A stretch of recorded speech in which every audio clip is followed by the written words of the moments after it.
Hi friends, welcome back to our channel. ముందుగా అయితే అందుకు నమస్కారం అండి. మరొక ఇంట్రెస్టింగ్ అప్డేట్తో నేను మీ ముందుకు రావడం జరిగిందండి. సో అప్డేట్ ఏంటనే విషయానికి కనుక వచ్చినట్లయితే, ఆంధ్రప్రదేశ్ రాష్ట్ర వ్యాప్తంగా ఉన్నటువంటి మహిళలకైతే ఏపీ ప్రభుత్వం అయితే ఒక అదిరిపోయే శుభవార్త అయితే తెలియజేయడం జరిగిందండి. ఆ శుభవార్త ఏంటనే విషయానికి కనుక వచ్చినట్లయితే, సొంత గ్రామంలో ఉద్యోగం పొందేందుకు అవకాశం అయితే కల్పించబోతున్నట్లయితే సమాచారం అండి. అంగన్వాడీ టీచర్ల హెల్పర్ల పోస్టులకైతే భర్తీలు అనేవి విడుదల చేయబోతున్నట్లయితే సమాచారం. సో నోటిఫికేషన్లు అనేవి త్వరలో ఆంధ్రప్రదేశ్ రాష్ట్ర వ్యాప్తంగా అంగన్వాడీ హెల్పర్ల కోసం, అదేవిధంగా టీచర్ల కోసం నోటిఫికేషన్స్ అనేవి రాష్ట్ర ప్రభుత్వం విడుదల చేయబోతున్నట్లయితే సమాచారం అండి. సో ఈ ఉద్యోగాలు మీరు పొందాలంటే ఎటువంటి అర్హత కలిగి ఉండాలి, ఎటువంటి విద్యా అర్హత కలిగి ఉండాలి, ఏ విధంగా దరఖాస్తు చేసుకోవాలి, ఎటువంటి డాక్యుమెంట్స్ అవసరం అవుతాయి అనేటువంటి పూర్తి సమాచారం వీడియోలో తెలియజేస్తాను.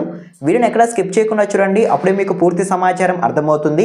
మన ఛానల్ ఎవరన్నా ఫస్ట్ టైం చూస్తుంటే ఛానల్ చూసి కంటెంట్ నచ్చినట్లయితే సబ్స్క్రైబ్ చేసుకుని పక్కన ఉన్న బెల్ ఐకాన్ ఆన్లో పెట్టుకోండి. సో ఇక లేట్ చేయకుండా డైరెక్ట్గా వీడియోలోకి వెళ్ళిపోదామండి.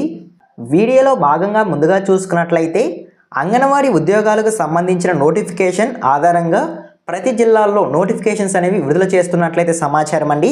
మీ జిల్లాల్లో నోటిఫికేషన్స్ అనేవి విడుదలయ్యాయా లేదనేది తెలుసుకోవాలనుకుంటే మన టెలిగ్రామ్ ఛానల్ అయితే ఫాలో చేయండి. టెలిగ్రామ్ ఛానల్లో నోటిఫికేషన్స్ కనుక విడుదలైతే వెంటనే నేను పోస్ట్ చేయడం జరుగుతుంది. ఎవరికైనా ఇంట్రెస్ట్ ఉంటే, ముందుగా తెలుసుకోవాలనుకుంటే టెలిగ్రామ్ ఛానల్ అయితే ఖచ్చితంగా ఫాలో చేయండి. డిస్క్రిప్షన్లో లింక్ అనేది అవైలబుల్గా ఉంది, ఒకసారి విజిట్ చేసి నచ్చితే ఫాలో చేయండి. సో ఓకేనా. ముందుగా చూసుకున్నట్లయితే, ఆంధ్రప్రదేశ్ రాష్ట్ర వ్యాప్తంగా ఉన్నటువంటి మహిళలు అంగన్వాడీ వర్కర్గా ఉద్యోగం సాధించాలంటే ఎటువంటి విద్యా అర్హత కలిగి ఉండాలి అనేటువంటి సమాచారం తెలియజేస్తాను. ముందుగా చూసుకున్నట్లయితే, ఈ ఉద్యోగాలకు ఖచ్చితంగా మహిళలు 10వ తరగతి పాస్ అయి ఉండాలి అనేది సమాచారం అండి. ఎవరైతే 10వ తరగతి పాస్ అయి ఉంటారో మహిళలు, సో వారికి అంగన్వాడీ వర్కర్లుగా జాబ్స్ అనేవి పొందేందుకు అవకాశం అయితే ఉంటుంది. సో ఓకేనా, మీకు అర్థమైంది అనుకుంటున్నాను. అదేవిధంగా నెక్స్ట్ చూసుకున్నట్లయితే, అంగన్వాడీ ఆయాగా ఉద్యోగాలు పొందాలంటే ఖచ్చితంగా 7వ తరగతి పాస్ అయి ఉండాలి అనేది సమాచారం అండి. 7వ తరగతి కనుక పాస్ అయి ఉంటే అంగన్వాడీ ఆయాగా జాబ్లు అనేవి పొందేందుకు అవకాశం అయితే ఉంటుంది. సో ఒకవేళ నోటిఫికేషన్స్ కనుక విడుదలైతే మీరు అనేది దరఖాస్తు అనేది చేసుకోవచ్చు. సో ఓకేనా, మీకు అర్థమైంది అనుకుంటున్నాను. అదేవిధంగా నెక్స్ట్ చూసుకున్నట్లయితే, ఏ ఏజ్ వాళ్ళు ఈ యొక్క పథకానికి దరఖాస్తు చేసుకోవడానికి అవకాశం ఉంటుంది అనే విషయానికి కనుక వచ్చినట్లయితే, అంగన్వాడీ వర్కర్గా నోటిఫికేషన్ విడుదలైన తర్వాత దరఖాస్తు చేసుకోవాలనుకుంటే ఖచ్చితంగా 21 సంవత్సరం నుంచి 35 సంవత్సరాల మధ్య వయసు ఉండాలి అంటే సమాచారం అండి. సో ఓకేనా, ఈ వయసు వాళ్ళు మాత్రమే అంగన్వాడీ కేంద్రాలకు ఉద్యోగాలు కనుక వెళ్ళాలంటే ఖచ్చితంగా ఈ ఏజ్ ఉంటేనే దరఖాస్తు చేసుకోవడానికి అవకాశం అయితే ఉంటుంది. సో ఓకేనా. అదేవిధంగా నెక్స్ట్ చూసుకున్నట్లయితే, అప్లికేషన్ ఏ విధంగా చేసుకోవాలి అనేటువంటి సమాచారం తెలియజేస్తాను. ముందుగా మీ గ్రామం పరిధిలో ఉద్యోగ ఖాళీలు ఉన్నాయా లేదనేది మీరు చూసుకోవాల్సి ఉంటుంది. ఒకవేళ కనుక ఉద్యోగాలు ఖాళీగా కనుక ఉన్నట్లయితే అప్లికేషన్ మీ గ్రామానికి సంబంధించిన ఐసిడిఎస్ అదేవిధంగా సిడిపిఓ కార్యాలయానికి వెళ్ళి అప్లికేషన్ ఫామ్ అని తీసుకోవాల్సి ఉంటుందండి. అప్లికేషన్ ఫామ్ని పూర్తిగా నింపి సంబంధిత డాక్యుమెంట్స్ అనేవి సమర్పించి చివరి తేదీ లోపల కనుక మీరు దరఖాస్తు చేసుకున్నట్లయితే అంగన్వాడీ హెల్పర్గా అదేవిధంగా అంగన్వాడీ ఆయాగా సరే మీరు ఉద్యోగ అవకాశాలను పొందేందుకు అవకాశం అయితే ఉంటుంది. సో ఓకేనా, మీకు అర్థమైంది అనుకుంటున్నాను. సెలక్షన్ ఏ విధంగా చేస్తారు అనే విషయానికి కనుక వచ్చినట్లయితే, ఈ ఉద్యోగాలకు సంబంధించి సెలక్షన్ అభ్యర్థులు సమర్పించిన అప్లికేషన్లు పరిశీలించిన తర్వాత ఎవరికి మంచి మార్కులు వచ్చి ఉంటాయో వాటి ఆధారంగా సెలక్షన్ అనేది జరుగుతుంది అంటే సమాచారం అండి. 10వ తరగతి పాస్ అయిన మహిళలు కనుక ఈ నోటిఫికేషన్ విడుదలైన తర్వాత దరఖాస్తు కనుక చేసుకున్నట్లయితే ఎవరికి 10వ తరగతిలో ఎక్కువ మార్కులు ఉంటాయో వారికి ఈ యొక్క ఉద్యోగ అవకాశాలు అనేవి పొందేందుకు అవకాశం అయితే ఉంటుందండి. మెరిట్ ఆధారంగా ఈ యొక్క ఉద్యోగాలు అనేవి అందించబోతున్నట్లయితే సమాచారం.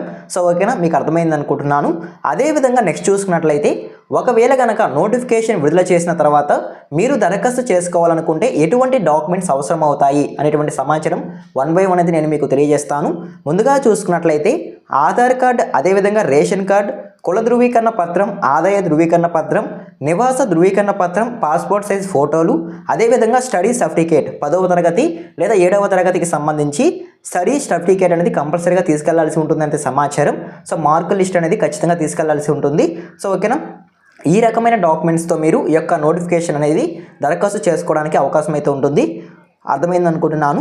అదేవిధంగా నెక్స్ట్ చూసుకున్నట్లయితే, ఆంధ్రప్రదేశ్ నివాసులై ఉండాలి, అదేవిధంగా పోస్ట్ ఉన్న అదే గ్రామానికి చెందిన మహిళలు మాత్రమే ఈ యొక్క పథకానికి దరఖాస్తు చేసుకోవడానికి అర్హత కలిగి ఉంటారు అంటే సమాచారం.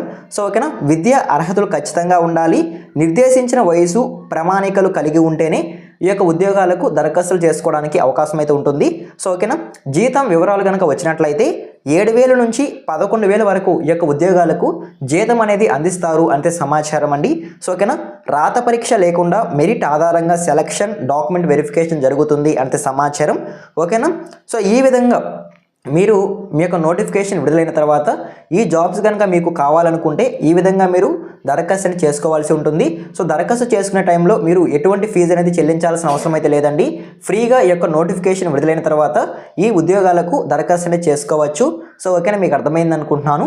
ఇదేనండి ఈరోజు వీడియో టాపిక్ అయితే. ఈ విధంగా ఆంధ్రప్రదేశ్ రాష్ట్ర వ్యాప్తంగా ఉన్నటువంటి మహిళలకు ఏపీ ప్రభుత్వం అయితే ఒక భారీ శుభవార్త అయితే అందించడం జరిగింది.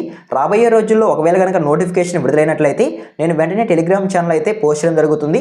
ఎవరికైనా ఇంట్రెస్ట్ ఉంటే డిస్క్రిప్షన్లో లింక్ అనేది అవైలబుల్గా ఉంది, ఒకసారి విజిట్ చేసి నచ్చితే ఫాలో చేయండి. అప్పుడే మీరు నోటిఫికేషన్ విడుదలైన వెంటనే ఈ యొక్క పథకానికి దరఖాస్తు చేసుకోవడానికి అవకాశం అయితే ఉంటుంది. సో ఓకేనా, మీకు అర్థమైంది అనుకుంటున్నాను. ఈ యూస్ఫుల్ ఇన్ఫర్మేషన్ మీకు నచ్చినట్లయితే లైక్ చేయండి. ఇలాంటి లేటెస్ట్ అప్డేట్స్ కొరకు మన ఛానల్ని సబ్స్క్రైబ్ చేసుకొని పక్కన ఉన్న బెల్ ఐకాన్ ఆన్లో పెట్టుకోండి. ఎన్ వర్క్ చూసిన థ్యాంక్ యూ ఫర్ వాచింగ్.